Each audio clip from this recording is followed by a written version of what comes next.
ఏమంటే మన పిల్లలు అదుపు తప్పటానికి, మన పిల్లలు పాడైపోవటానికి, చెడిపోవటానికి ప్రధానమైన కారణం అదే. మన మీద తిరగపట్టడానికి అదే కారణం. వాళ్ళు యారోగెంట్ గా మారిపోవటానికి అదే కారణం. అదే సమయంలో ఒక దుష్టులుగా చెడు అలవాట్లకు లోనైపోవడానికి అదే కారణం. చివరికి వాళ్ళ ఆత్మహత్యలు చేసుకోవడానికి కూడా కారణం ఏంటో తెలుసా?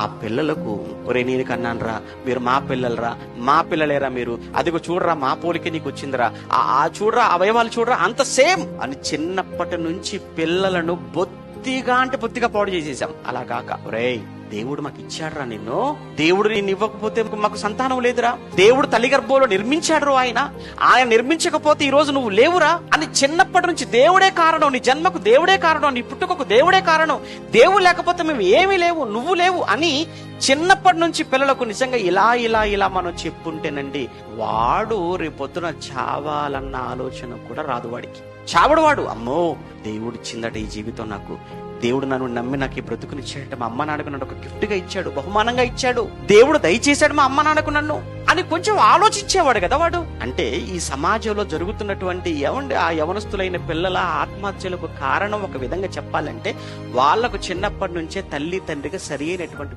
ఫీడ్ మనం ఇవ్వలేదండి. అది ముమ్మాటికి చెప్పాలి. అది